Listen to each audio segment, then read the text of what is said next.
I have been playing an exorbitant amount of puzzle games recently. I think, speaking bluntly, my brain is just trying to recapture a wondrous high of playing through The Witness for the first time again. Opening up doors in that game is an addiction for me, so I dove into a lot more of those types of puzzle games. Ones where you have to learn new tools constantly and adjust to a simple idea turning deeply complicated. I played a lot of Lingo and Lingo 2, which are probably the most psychotic and brain-breaking language puzzle games I have ever played. They are amazing, just so deeply fucked up. I played Sensorium, a game that I wish was 10 billion times longer, though the thing that it is fantastic, and it has several gimmicks that have just flat out floored me.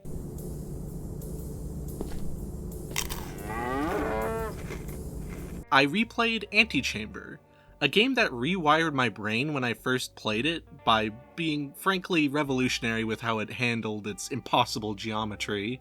I replayed The Witness for the 10 billionth time, but with a mod to randomize all the puzzles. I don't know, I might have a problem. I feel like this illustrates the type of puzzle game I tend to enjoy. I can get into puzzle games that are more environmentally minded, like Myst or Portal, but they don't hold a candle to the instructionalist learning style of puzzle game I tend to addict myself to. So why am I talking about Anna, a point-and-click horror puzzle game? Well, because it is completely fucking insane. Anna is a game I knew about, but had never actually played. Back when I was an easily duped stinker, I watched PewDiePie. I watched him play it. I used to watch PewDiePie. The only positive impact this man had on me was exposing me to horror games I would have never been able to buy, let alone have the guts to play on my own. I don't like him anymore, for several reasons. What a fucking Nimrod. But I did find out about Anna through him. I remember this game existed recently and had a little moment, like, it didn't feel real. The solutions that the game asked for, they felt so arcane. I decided it was time to give it a shot myself. I picked up the bundle with the extended edition on Steam, and was quickly confused when I tried to simply run the game. You have probably had games force you to use an external launcher, but have you ever had a game that makes you use one that looked like this? Apparently, this game was published by Calypso. Yeah, the Tropico guys. It wasn't developed by them at all, but the fact that they put out this weird little game is kinda crazy. This launcher though, whoa. While I was trying to get it to work, a friend who was watching commented that I might be getting scammed. It was that much of a skeevy looking thing. The net wizard from Aqua Teen Hunger Force would summon this upon me. After all was said and done, I, slightly drunk, stuck home sick, and up late, Go to bed! chose the classic version of the game and launched it, plunging me into one of the most confusing puzzle games I have ever touched. Worth mentioning, I will be spoiling everything about this game, so please play the game first if you are at all curious about it. Okay, here we go. Now, I don't remember everything about this game, but I remember a few things, so when I saw this title screen it gave me a total flashback. This damn sawmill, I swear to God. The game starts off with some poetry like so. I still recall the ecstasy of the sun piercing through the trees, while our hours lapsed long, with the chant of the wind blowing across the mountains. I hoped I had forgotten you forever and ever.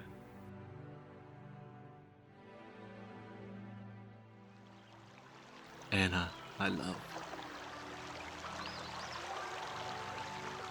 There's a lot of writing like that in this game. It's not fantastically translated from Italian. In fact, while transcribing that poem into my script, it took me several tries because I kept replacing words with ones I would have used instead. It does pull across a vibe though. This is going to be a very poetic and melancholy game. Hell, listen to that music.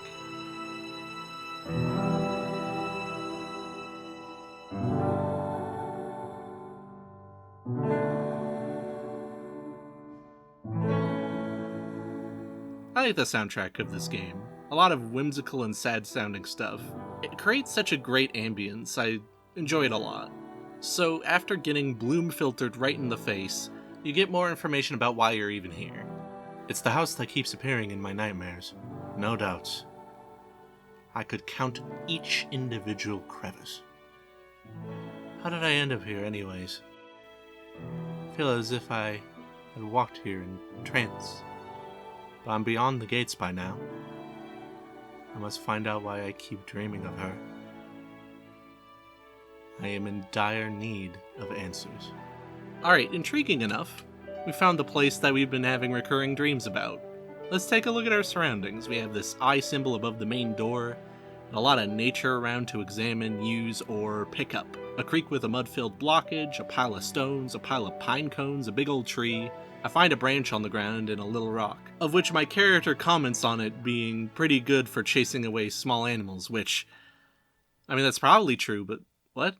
I stumble around a bit before finding out how to open my inventory. I kinda like the look of it. It's a little cheap in that it's just a tree model with some squares, but it reminds me of some digital art pieces I like, and probably unintentionally evokes imagery akin to the No Now album cover. We seem to have shown up to the Doom house with a lighter, a pocket knife, a canteen, a notebook, and a phone. Now you might be thinking that these are all going to be used in some interesting ways, but only these three bozos are used in any actual puzzles. The notebook and the phone just give you some flavor text and generally sit collecting dust in your inventory forever. I remember vague stuff about how to get into this place from that awful past of mine, and started to march around for anything I could toy with. Eventually I find this little set of doors with a rope I can cut apart, which, yeah, standard point and click. But, how do I actually open the doors? Use doesn't do anything. Do I have to pry it open with the branch I found earlier? No dice, huh? Well, there has to be something I'm missing. Wait.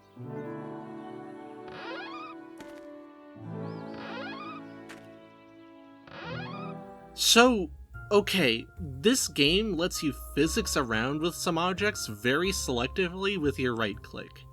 It's never entirely clear what you can and can't move around, but you can just kinda use right click on stuff you are suspicious of at any time, so it's not a huge deal, just a little finicky. All that's in this crawl space seems to be a little branch stuck in the wall. I can't take it, I can't cut it off. In a first try of what would have been using everything in my inventory one after another to see what happens, I found the solution.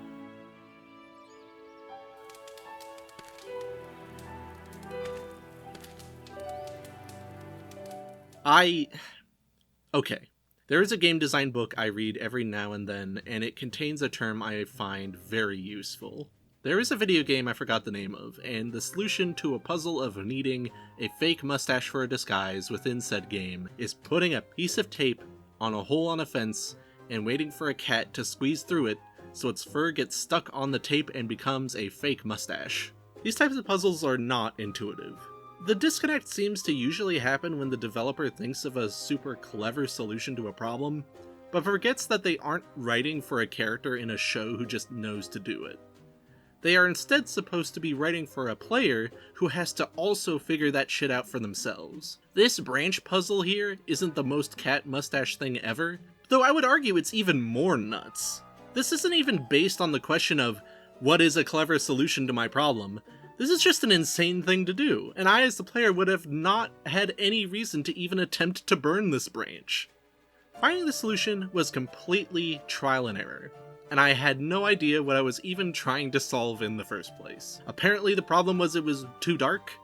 This is usually why point-and-click characters are so talkative. A little bit of, boy, it's too dark to see in there, would go a long way. This isn't insanely egregious, but it's definitely an omen of things to come. Pick up the mirror piece inside, wander around aimlessly, have flashbacks to PewDiePie playthrough again, and remember that the other piece is there in that blocked part of the creek. My first thought was to fill the canteen and pour it into the mud, which doesn't work, although I can fill it up anyway. The real solution to this problem is to dislodge the rocks with my tree branch to make the creek clear up. Not a bad solution. Definitely less obtuse than light a branch on fire for no reason. If me commenting on every single puzzle in this game is going to be annoying for you, I'm gonna warn you right now, it's not gonna stop. This game has a lot of weird things it makes you do, and I want to illustrate that fact best I can. Now that I have both mirror pieces, this door should open, but it doesn't. So, I remember something else. A solution so odd that it burned a hole in my brain. With all these pieces I have described on the table, What do you think I do to this door to make it open now that I have both mirror shards? You are probably close, but, well, here's how it happens. Go to that pile of pine cones. You can pick up however many you want for some reason, but you only need one. The solution to opening the front door in the video game Anna is to stick a pine cone on the top of the doorway, light it on fire, put it out with your canteen, and then the door can be opened. Okay, so this game is definitely trying to be witchy with its puzzle solutions. It tries to make you feel like you're doing rituals to make things work. I think the idea is you're trying to make a burning pupil on the eye with the pine cone. That doesn't make this any less confusing. Man, I guess this is how a witch would lock their front door. Points for realism. Points taken away for this puzzle, though. Whatever, we're in the house now, and we get a cool loading screen that shows the actual abandoned sawmill this game seems to have based its location on. That's super neat. It gives this sort of uneasy realism to the game without having to make the graphics super crazy high fidelity. Okay, I say that, but am I crazy for thinking that this game is kind of extremely pretty?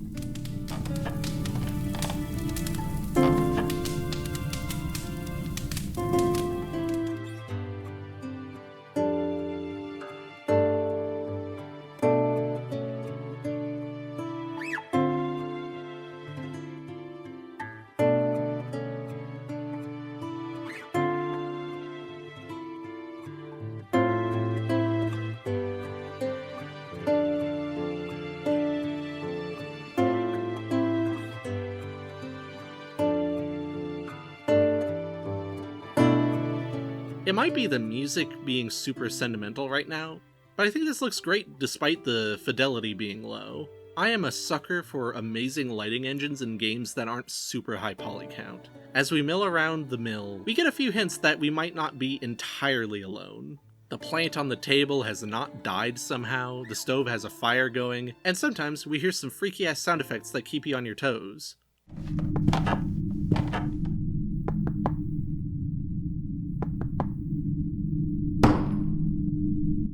Genuinely kinda got me the first time. This place, despite being possibly inhabited, is deeply unkempt. Shelving is bent and broken, there's litter all over the floor, everything is rusty, there is a door that has been completely blown apart, and there's a woodworking table with the hilt of a knife stuck in it. Not a blade, a hilt.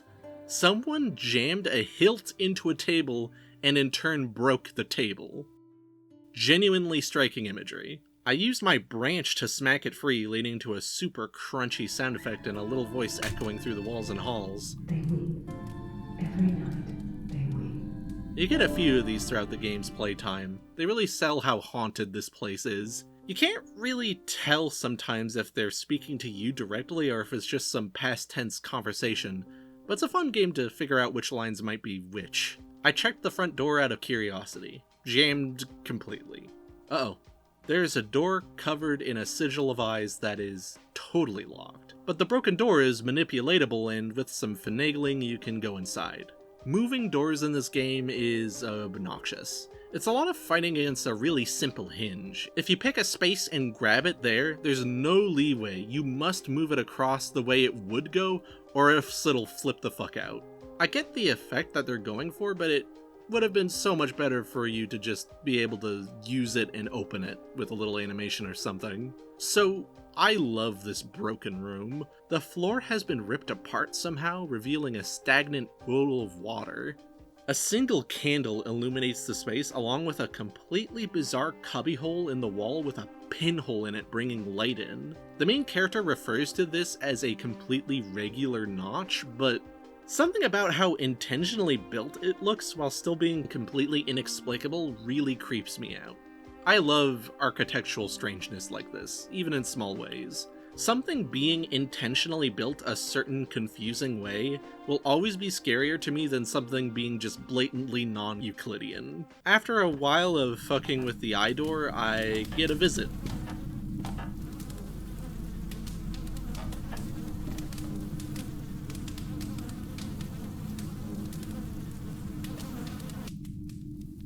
Now, Usually, the player might encounter this and be a lot slower in their movements to see the boys show up one by one, but the fact I was so panicked with the encounter that it went a little faster made for a totally different effect in my playthrough. I really felt like I was being set upon rather than just observed.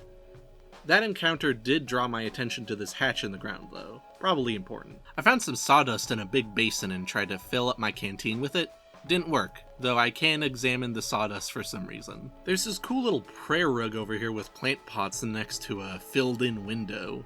The space doesn't have anything important in it, but I felt the need to bring it up. It feels really lonely. I also found a ceiling hatch, which I can't use because there isn't a way up there. What, you mean like this ladder here? It's a perfectly sized one I can't interact with? I genuinely tried to right-click the ladder over to the hatch a few times. When I inspected the burning stove, I get a little ghost talk, so it must be important. What do you expect to find? The solution to this puzzle is very simple, but yeah, I was a little buzzed still at the time, so I did not think about filling my canteen with water before trying to use it on the stove. I did see this though.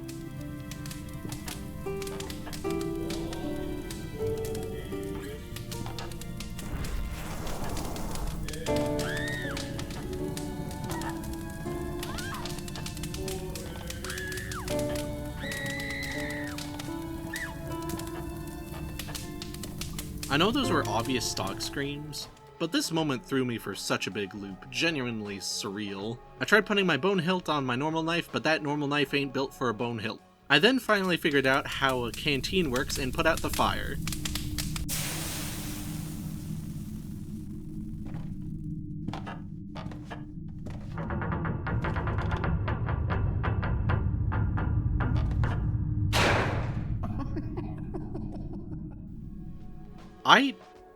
I don't know what that could have been. Thoroughly freaked me out though. Looking back at the footage, it seems the reason for that big noise was that the stovepipe burst somehow. Who cares though? I found a key in the stove. Forever and ever. And ever. Oh, new voiced character. I stumbled around with this newly extinguished key for a while until I found a drawer on the totaled table from before. I only realized looking back at the footage that there's no visible lock on it. Not a genuine criticism, just something that tickled me. Somehow I knew to unlock this drawer. Inside is a bundle of leaves and a wooden box with an aperture on the side. Oh baby, this looks like ritual stuff. Fun fact, I actually have some witching supplies. Some sage, some powdery puck-like rocks, a tiny wrapped rope, and a very satisfyingly smooth stone. It was given to me by a coworker from a job at a theater I used to have. It was from his mom, or I think grandmother, who bundled it specifically for me. The problem is, I totally forgot how to do this ritual by the time I got home, so I don't know what this stuff is for anymore. Smells nice though. This witchcraft bag isn't even the most assumably magic thing I own either. I have my own umbilical cord dried up in the shape of a heart lying on a lump of gauze somewhere around here. Not showing that, don't worry. I bring the wooden box over to this hole in the wall to recreate another bit of imagery I was never able to forget once I saw it. Far as I know, there isn't a reason to do this. I don't remember why your character does anyway, or if it even leads to another puzzle being doable. But the fact you can is very strange. It threw me for such a loop that I kept going back to this thing to use random stuff on it to see if it would do anything new. You can inspect it, and your character recognizes the mountains too. I don't know, it's just completely and utterly befuddling. I love it. I wandered around for a bit more, saw a note that seemed important, and then I got assailed by something.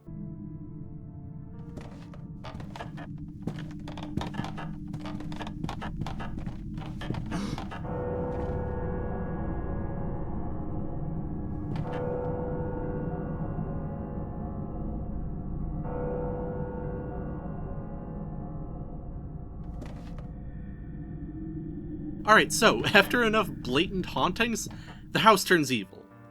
At least I think that's what causes it. It looks pretty great. Glowing symbols on the wall, red everywhere. It's a much more oppressive atmosphere now. I used my pocket knife to separate the leaves from the rope they were tied with. The main character comments that these are all very strange colors for leaves.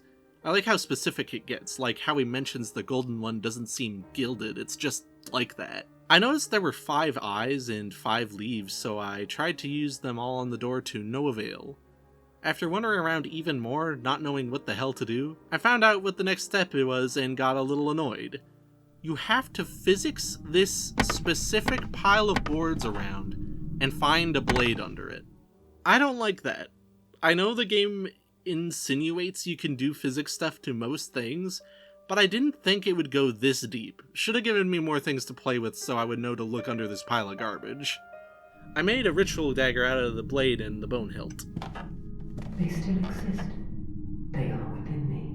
A knife utilized in an occult ritual. Why is it here? A question, perhaps, I ought to ask myself. It sounds like you already asked the question, bud. I remembered the note from before, so I heated up the blade with my lighter. Pretty fun thing to imagine, a occult-looking knife being heated up by a dingy-ass Zippo. A drawing manifested on the blade. It depicts a snake, its tail stretched to reach the bone hilt, wrapped around a branch. I noticed this white light at the bottom of the indoor lake and tried to put my blood in the pool to no avail. And I remember another thing from that accursed Let's Play of years past. Turns out I was on the right track with the sawdust, but instead of thinking like a human being and trying to put it in a container, I should have just had the main character gather a handful of it and put it in his pockets. I'm sure that'll work out. Now, all you have to do is put sawdust in the glow across the pool so you can walk on it. This is kinda neat. I would have never thought to do this if I didn't watch a YouTuber struggle with this puzzle years ago, but it evidently left an impression on me. Only now can you bleed in the puddle.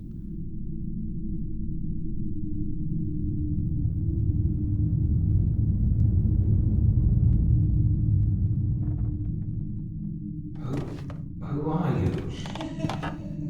It doesn't hurt anymore. How did you do that? Wait, don't run off. At least tell me your name. I like that effect. Seeing an illustration just appear in the water below you, it's super uncanny. I assumed this, of all things, would open the door, but no. No, not yet. What it does do is make these little murals visible, though. You can just take another handful of sawdust if you want. I had a false memory where you had to toss sawdust at all the murals, so I spent an embarrassing amount of time trying to do that. After a bit of messing around and just generally not going anywhere, I relented and I checked a guide. If there's any game you can't blame me for doing this with, let this be the one. Apparently, I didn't notice the glowing eyes in this specific mural, and it turns out I had to point at it and use it?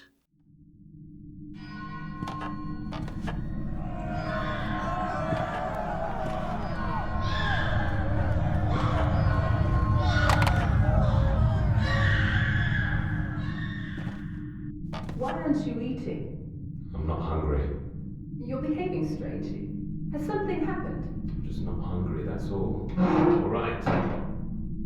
That reveals this message and makes me able to do anything with the murals at all. This puzzle is actually very straightforward. I have to match up the leaf colors to the events transcribed in this little blurb on the wall. Most of these I got right away. Like, these guys are definitely dead. But what on God's green earth could the soul lie refer to? Apparently it's this. I have no idea what this could possibly depict, but it is a soul lie. I like this happy drawing, it's just so mildly amused.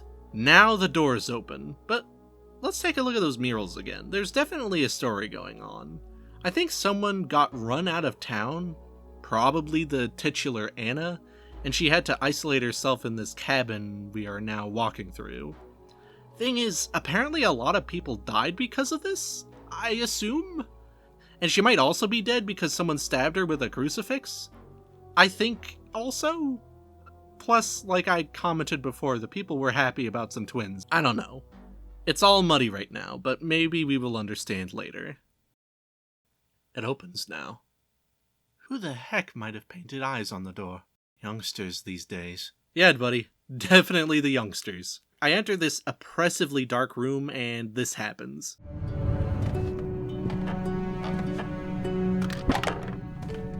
This bit genuinely scared the fuck out of me when I played. Like, I physically jumped out of my seat. If I got hit with some trash, it would have been one thing, but being blown across the room by it made me really fucking scared, actually. So this shadow isn't just the room being dark, but a physical barrier made of darkness. The lamp doesn't have any oil in it.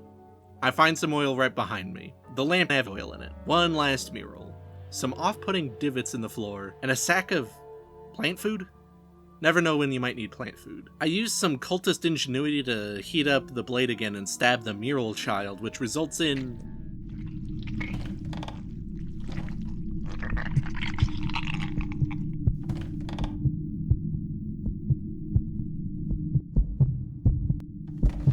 Oh, fuck. I'm being telltale-hearted. Kill it? No. Put in the stove? I don't need it fixed. I need this terror radius ass heart out of my inventory. Okay, I like this horrendous beating heart effect, but it's also deeply obnoxious. Normal knife? No. Iron bar leaned against the wall? Smash it? No. Hold on. Be smart. Can I repair the stove with this? No. No, I can't. Fuck. Leverage open the hatch on the floor? Oh, hey, it actually worked. Please, my ears cannot take much more of this. I get some tree needles to start the fire, but I do not have a stove that works. Dear God, save me. No more. Guide? Guide, what do I do? Wait. Okay, somewhere in the darkness past all the tree needles is the stove repair kit. Of course. God, I swear this sound effect clicks in one of my earphone cups. I hate it. Get rid of this thing. I feel way too in tune with the main character's sentiments right now. Okay, good. I guess I'm a metal bender. Get it out. Get it out. Right now. Get it out. Okay. That sucked. I know that burning this heart is probably for weird psycho reasons on the main character's part, but I just want to burn this heart because I am annoyed by it.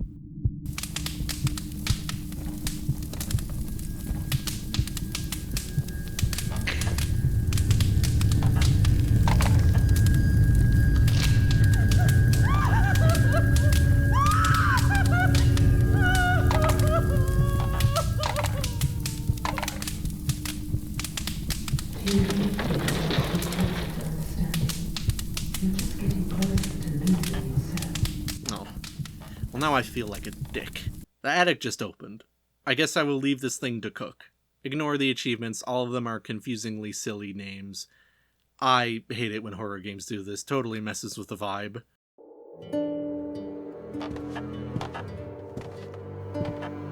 The attic is an environment that I completely adore.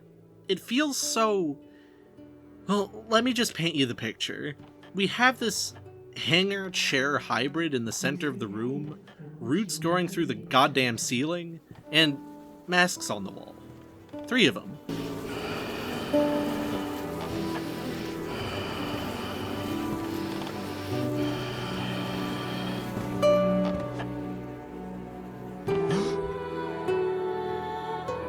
Do you love her? Maybe. What? Who is she? I don't know. That scare kind of broke for me, but it still took me aback. Like, fuck, that thing is scary. I wonder if the mask of the Divine is modeled on a real mask or if it's just some scary shit the devs thought of. You can pick up all 3 of the masks, by the way. The Divine one stops buzzing when you do, implying it is swarming with insects. Jesus. You also get the mask of the Assassin and the mask of Truth. You killed with love. It's probably fine. That's probably okay. The description of these masks are very fun. Like, the main character having to avert their eyes a bit from the gaze of the Mask of Truth is pretty chilling. I immediately try to use the Mask of Truth, but I can't put it on, sadly. I do notice a much hardier root growing at the base of the floorboards. I can't seem to cut it off or burn it. Why did you steal the statue from the church? It's her. Her? Who? Her. Oh, this story is going some wild places. I found this black dress and veil, by the way. A mourning dress. It's well preserved, but I can't imagine who would don it in such a place. Some black mass, perhaps? It seems you can attach something to its neck. Fuck, I love the ambience up here. The ringing bells are just oppressive. It feels like I've been concussed. Fun fact, by the way, The same ambience appears in a completely different, confusing on purpose point-and-click game. Armed and Delirious. Anna isn't nearly as insane as that game, but the fact there is this thread between them is hilarious. I really want to talk about that game if I could find a way to get it to work at all. Now, you would have imagined that the attached to the neck thing would mean put the veil on it, but apparently that is me being completely fucking outlandish in my reasoning. There's a mirror all covered in gunk, can't even wash it with the canteen.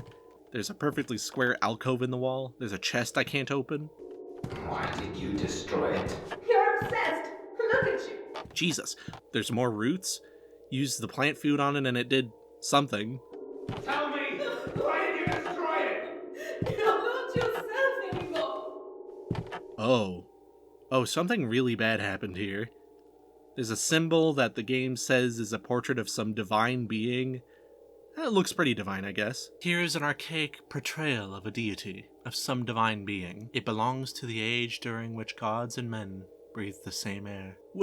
Wait, that implies so much about this setting. What the fuck? Can't use the morning dress on the chair without using something else on it too. Barring the unlikely event in which I am equipped with a crowbar, this door will remain closed, and have more luck locating the proper key. I just wanted to include that line because I found it funny. Sadly, the iron bar does not work, which would be funny if it did. Are those clogs just stuck to the wall?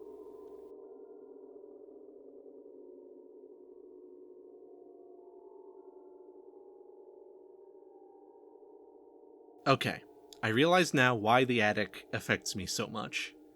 I have a fixation on art galleries and museums. Not just the content of the spaces, but the spaces themselves. There's something so deeply anxiety-inducing to me about history museums and the space they create. Same with galleries. I find them freaky for kinda opposite reasons, though. Museums, the ones I find imposing at least, are all about making the space just as interesting as the information. Recreations of schoolhouses, strange architecture to keep you guessing. It does a good job of selling the importance of past events, but it also just haunts me with frozen audio-visual haze, statues just making noise out of nearby speakers and stuff. Galleries are, on the other hand, quite sparse. If a gallery is more interesting than the art that it's presenting, that is a problem. So these very blank and nondescript spaces are filled with these fucking powerful objects that make noise and have spotlights and mean deep, depressing things and have video and move and might be audible in other rooms, and it just also equally haunts me. This game gives me that feeling of being in a space and wondering what the fuck is happening in the other room. Of seeing a weird object isolated in a space and wondering why it is. These clogs, that hole in the wall with the box, they're just there. They aren't needed for any puzzles at all, but they feel so important. It makes you look at them. It makes you absorb that they were put there very intentionally. I love that. This game is definitely more about witchy curse horror, but this angle is something it also taps into, and I find it very effective. On a whim, I used the Mask of the Assassin and, Uh-oh. Oh dear God, what is happening?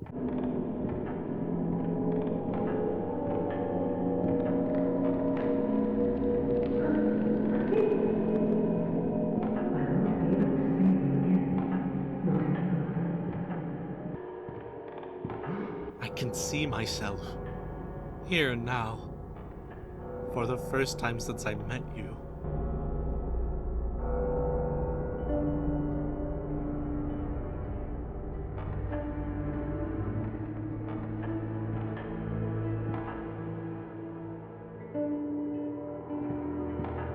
So, you don't need to be wearing the Mask of the Assassin for this to happen, but it definitely helps to make it fucking terrifying when it occurs. The room has gone into utter chaos now. There are stalagmites on the floor surrounded by candles, there are glowing symbols on the walls, wet bloody bones litter the space in front of the deity mural, big hunks of what could be ice or glass form unnaturally against the walls. A door on the floor, not visible from downstairs, glows from within, surrounded by sparking rocks. Some of the hanging roots are sparking too. It's a cheap looking effect, but Am I weird for thinking this is, as a whole, very effective? Witchy horror tends to lend itself to many of these inexplicable happenings, but this feels so much more strange and unique to me. Like, especially the stone structures and hunks of ice. Like, what the fuck? And it turns out downstairs is changed too. Eyes line the walls. A saw blade is lodged in the stone above the table it was laying on before. The murals are just black burn marks in the alcoves now. Furniture is tipped over. God, I love it. You gotta love it, right? Like a normal, adjusted human being, I go to the stove and pick up some of the ashes from the beating heart that I burnt. Yeah, just some. Don't want to be greedy. Peculiar ashes indeed. They're thick, viscous to the touch. I tried using it on the alcoves and it didn't work. It makes no sense. What does to you, man? Mostly, I just gotta get this mask off. It's really fucking with my ability to see and hear and perceive. I open the door to the back room and... hands. There's hands. There's hands in the floor. This game knows how to make really simple models look really genuinely otherworldly to me. This reminds me of a very specific piece of art I can't remember off the top of my head.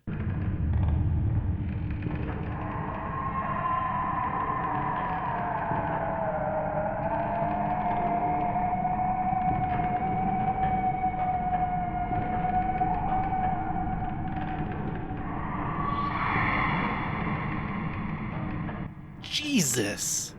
All things considered, one of my favorite scares in the game.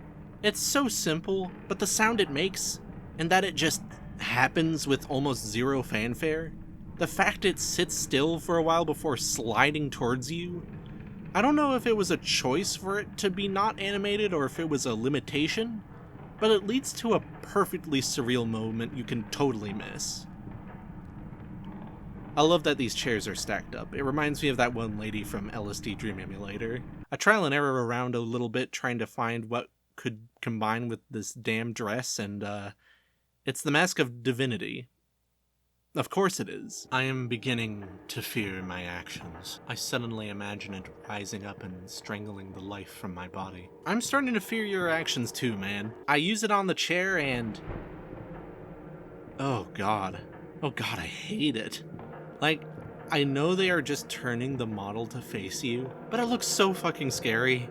I hate that it follows me no matter if it can actually see me past an obstruction. And I double hate that when I did this, it caused a massive fucking choir to kick in.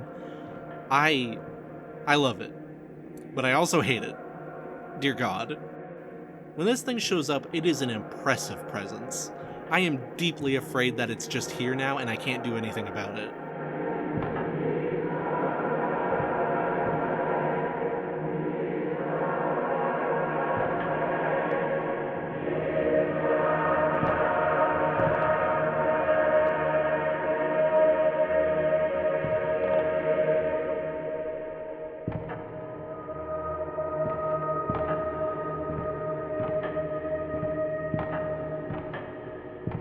I go back to the root I put plant food on earlier and realize it has become radioactive green. The root now seems alive, huh? Man, if this is what bark looks like when it's alive in your world, I don't want to live in that world. It being alive means I can just kind of snap it off the wall, though. I use plant food on every root here and have another flashback. What you have to do is you have to put the roots in these little mural alcoves, rub them in heart ashes, and set them all on fire. Alright, the only hint that you should do this is that the soot in the alcoves is mentioned to look like fire. That's it. This is the most cat-mustached puzzle in the whole game. It is very effective at feeling like a ritual, I will give it that, but it also comes off as completely inscrutable. I can't hate it though. It's so obtuse and borderline incomprehensible that it makes me feel kinda happy. It's very silly, but it is also totally in line with the confusing emotions this game is kinda set to give you. After setting all those roots on fire, the mask just kinda pops off your face, startling me, Dorkfox, in the process. You can pick it up again, but you can't wear it. Your main boy is too afraid. I understand you don't need to put the mask on to see the otherworldly stuff happen here, but the effect of the mask falling off and seeing that the world is still fucked up is still pretty cool if you get it to happen that way. I wandered around aimlessly for a bit, not sure what the hell to do. So I alt-tabbed and it broke my entire computer a little bit.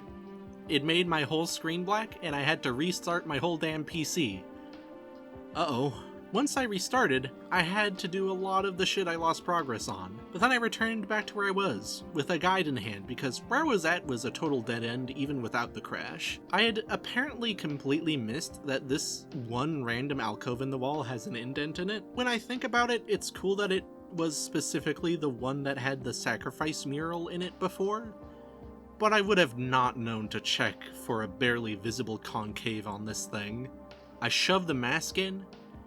Nothing occurs. I examine it. I can't do it yet. I have to cover it. The things my main character knows to do in these situations are deeply bizarre. I know it's probably just him fraying at the edges of sanity or something, but it makes me imagine the devs going like, yeah, of course this player's gonna know to do this. It's obvious, you gotta cover the mask. I use the veil on it. It makes this really off-putting moaning sound. And now we have more hands. Just a lot more hands. Listen, I know that this is just the other hand circle model stretched up a bit, but this is also very effective imagery for me. It's so unnatural in a way that makes sense somehow. That is in its right place. I guess it is. The middle alcove turns deeply on fire. My first instinct was to douse it with water, but apparently I can't even use the canteen anymore. No reason, just can't do it. While I was trundling around, I got haunted by the gates of hell, which made some pretty fucking nutty noises.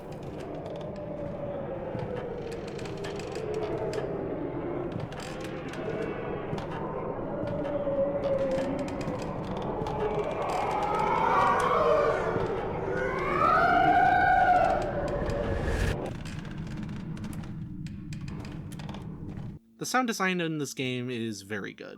Sadly, said sound design goes against it at times. Be it something like this, the bug man, the tree, or just a spooky noise in another room.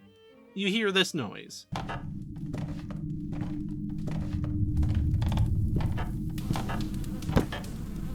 I imagine it was made to build anticipation for a scare, but in reality, it just kinda defangs all of the jump scares and freaky shit going on, which might be a selling point for some if you hate out of the blue jump scares, but it made the game significantly less scary to me when I found out it was happening. Still kinda neat, but I wanna get startled, damn it.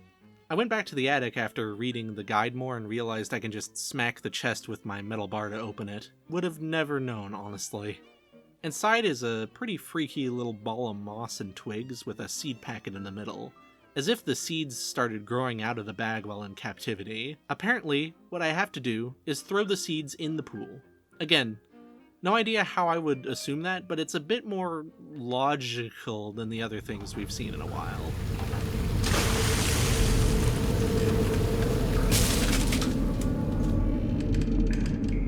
I like it bursting through the ceiling, though. Kinda weird the boards just float there and don't slide off, but you know.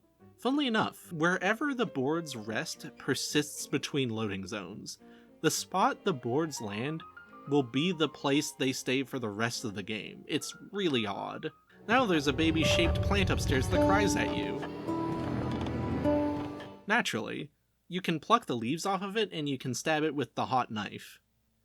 I'm definitely not going to heaven now. It even plays this evil-ass music when you do this.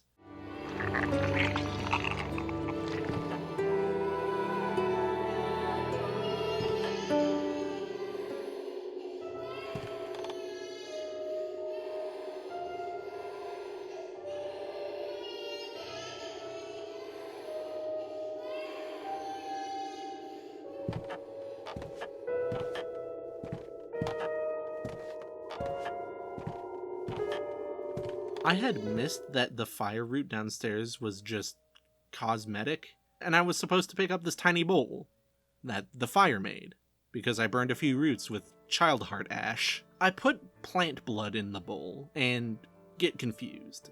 See, I assumed I had to put the blood on the living coat thing, and I thought that's what the guide was telling me to do. Because of this confusion, I was in a dead end. So I did the one sane thing. I restarted the whole fucking game and redid everything to get back to this point. This was horrible, and I did not have to do this. But it did lead to me realizing some things. Namely, that noise cue I talked about earlier, that certain scares work differently depending on how you react to them, and that I was right and a lot of stuff is paced so that you have to get a certain amount of hauntings before the house changes and you can do more stuff with that. It's not very conducive to a good time, but it was interesting to find this out. Basically, it makes your first playthrough super organic, but anything after that a total chore. This playthrough also led me to find the small handful of alternate endings. See, if you go to the back room area behind the eye sigil before the house goes all red mode, you can find a lever in the alcove and pull it, leading to you unjamming the front door and being allowed outside. I love this. It should be a staple of every horror game to have your character makes a smart decision and just leaves option. The second ending was one that I was actually super close to getting. See, I wasn't supposed to use the child plant blood on the cloak. I was supposed to use the cloak somehow. Just press use on it. And then the house goes fucking crazy. Then you put the blood on the glowing goddess thing to make the house go ultra crazy.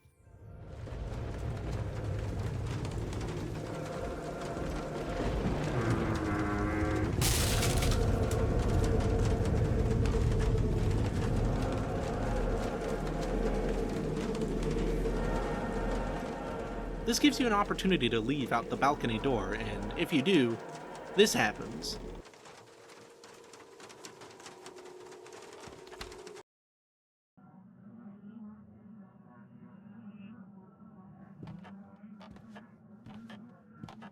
I made it.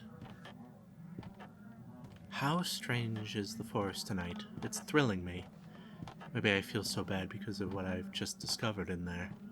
Such a gorgeous girl killed in that way. Maybe she was the same girl I met in the woods. The day I injured myself. She was so full of grace and gentleness. But back then I think I was engaged already.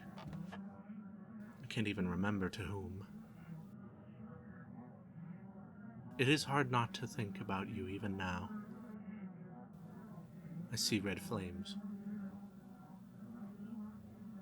And the wind whispering in creepy verses. Something fearsome is lurking in the woods. I wasn't able to flee. I'm hers, corrupted in body and mind. Now, there are a lot of random things that really stuck with me from childhood into adulthood, and for some reason, this was one of them. The writing here isn't perfect. What really stuck out to me, though, was the sound design. The ambience here is deeply disturbing to me. And sure, now I can see that the forest is just kind of spawning some particles, but as a kid, this looked way more otherworldly to me.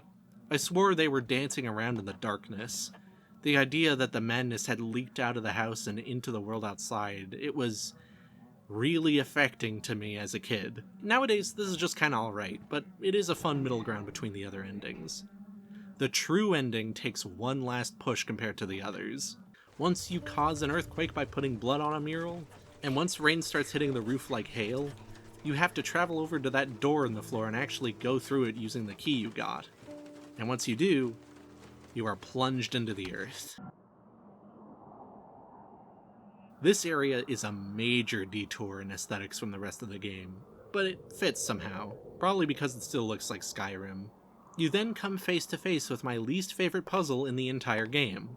Sure, there are more insane puzzles, but I appreciate their lunacy. This one just kinda blows. You have to move these mirrors into place, which, fair enough. I would have thought these rays were lasers and not beams of light, but hey, can't win them all.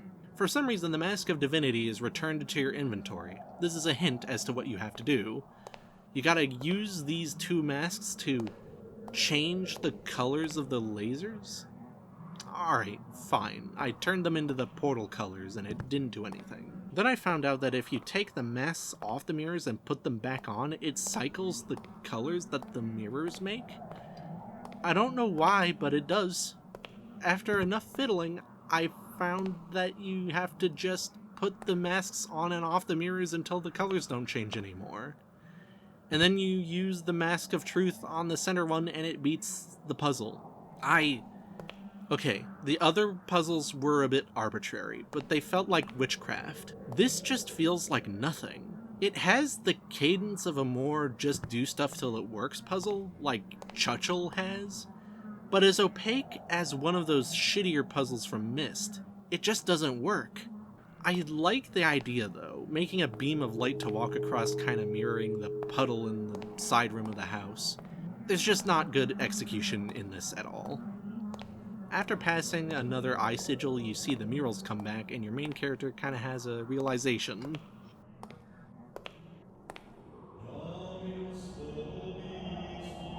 Those drawings were telling her story, mine as well. So, this wasn't something that I truly understood as a goober watching YouTube videos. I had misinterpreted the story so deeply the first time that I thought it was about a girl coming back to a life of witchcraft she had forgotten about, and her mother's ghost appears and bad things happen. No, absolutely not. I don't know how I messed my interpretation up that badly even as a kid. See, this bit here is saying that you were somehow part of this story all along. This is sort of mirrored in that one ending where you remember vaguely working and hurting your leg, as well as someone nursing you back to health. So yeah, you are implicit in something. What matters most though is the sound this reveal makes is just so cool to me. A sermon bit crunching out as it compresses is completely striking to me. Now, the attic is my favorite area in the game, but I also want to shout out the cave. Light puzzle withholding. It is not actually a maze. Every candle signals a crossroads that leads either deeper into the formations or to a side area. And all of these dead ends have something cool in them. Why did you destroy it? You're not yourself anymore.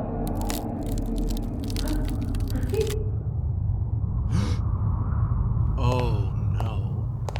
Oh, my main character has killed someone, haven't they? I adore this scene. The hands writhing as they come out of the eye symbols, the weird shelf it is replaced with completely adorned with figurines of Venus. It is ominous. Down one alley there is, well, this game calls it a dark dome. It's basically a big barrier that stays around until you beat the main puzzle of the zone, but hey, it does make some incredibly fucked up noises by existing.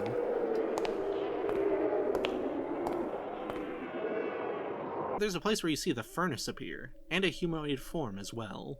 Seeing this is super jarring, I love it. Just no human contact the whole game and now this thing happens to you. And at the end of the hallway is a stone eyeball. Cool.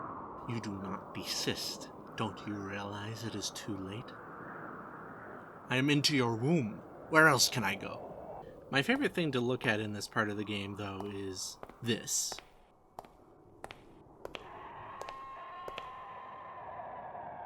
What the fuck? It's just a scary as hell face chiseled in the side of the cave wall, and it screams. I love how it's not obvious if this is happening via magic or if the rock is connected to the outside in a way that makes the wind blow through it to create such an awful noise. No matter the explanation, it's extremely frightening to me. It's not even a jump scare, it's just a startling object to look at and listen to. So with these tools at our disposal, what do?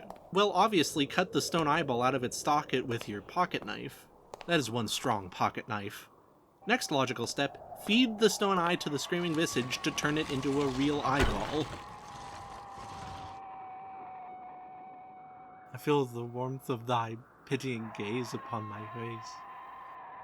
You tried to redeem me, and I am so grateful. Yet there's no coming back. I love how obviously off their rocker the main character is at this point of the game. Put the eye in the socket and your main character now remembers that we were married? Confusing as this is, I love that the eyeball looks so concerningly real. Like, for this game especially, something's happened. Where are those noises from? There's a maelstrom of thoughts in my head. This place is telling me my own story. Was I married then? Now after all that is done, you can travel back to where the Dark Dome was, and there's a light behind the corner. When I stole her statue from the church, there were a lot of candles, as if they were singing Ring a Ring a Roses around Anna. My wife became blind with jealousy, blithering, idiotic woman. She could never be as charming as Anna was. Nobody else can ever be. Candles. An ocean of candles. They're piercing my eyes. I remember what happened as if it were just happened right now. The candles outlined her marble body, so white and pure. That woman dared to deface it with a hammer. Curse her! I still feel my body shivering in anger.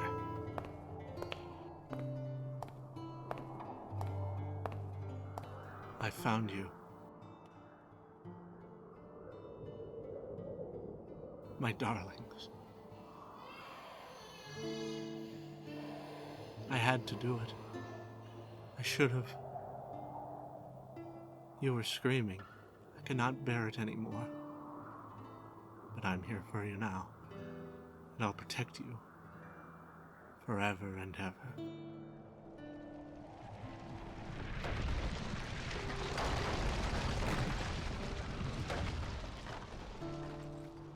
Here and now, I meet my destiny. No one will ever separate us again. You are as beautiful as I remembered.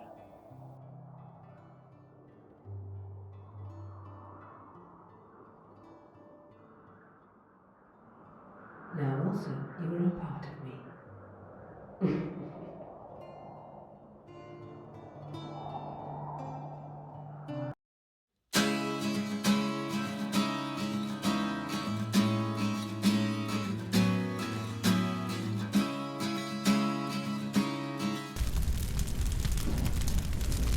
So, that's a lot to unpack, huh?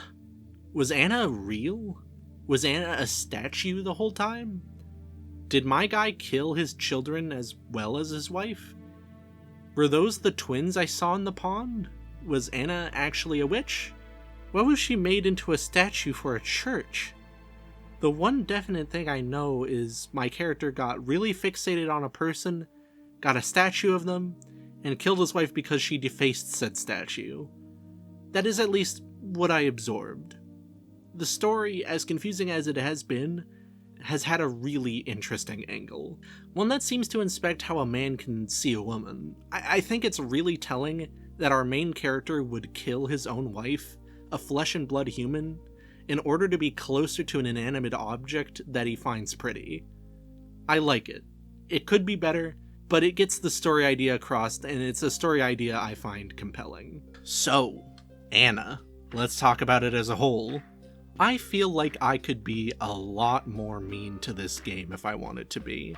The story is opaque, the graphics are inconsistent, the puzzles are completely nonsensical, the jump scares spoil themselves, the writing fluctuates between pretty good to Wattpad level due to its poor translation. It is overall something I could point at and call a mess, but it is one of my favorite messes ever made. I would not call this game so bad it's good. I wouldn't even call this game bad. It is simply flawed in a way that creates just a total lightning in a bottle. What it did stuck with me for years. The vibes here are immaculate. Between the wistful music, the incredible sound design, the super otherworldly hauntings, and the puzzles making me feel like I'm losing my mind, I can't help but feel this game genuinely succeeds at what it's trying to do.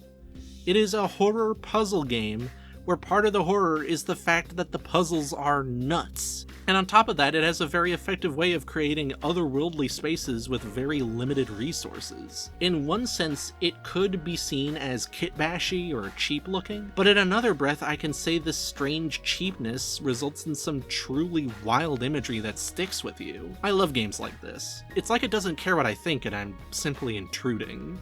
A problem these types of games tend to have, though, is intentionality versus perceived intentionality. Like, are the puzzles trying to be confusing, or are they just poorly done? Are the graphics trying to be high fidelity, or is it supposed to be a bit crusty?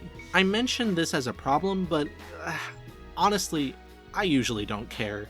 Something can be enjoyable in a way that the author didn't intend, and if the designers didn't intend for this to be as much of a mindfuck as it is, well, too bad, I like it for that reason. Why am I bringing this question up if I don't care about it then? Well, I can confidently say that I know that this game was actually very intentional, in at least a few respects. Why? Well, a year later, they made an entirely new version of this game. It is called Anna Extended Edition. It is effectively Anna Remastered. And what the devs decided to change and not change is extremely telling. Extended is an interesting adjective to pair with this game because, well, it's true, but also obfuscates a lot. The game is extended, it must be said, but the game has also been tweaked in a lot of key ways. I love Anna, but this is the definitive version of the game, in some respects, and I'm probably going to talk about it sometime in the future. But it also leaves classic Anna as its own little beast that you can play, which I am very thankful for. So, what are the devs of Anna doing these days? Calypso might have distributed this game, but what of the people who made it? Dream Painters. Well, they haven't released a lot of stuff, but that is not to say they haven't been hard at work. Oddly enough, the year after Anna Extended Edition came out, they made Haunted House Cryptic Graves, which is a game that is apparently not so good.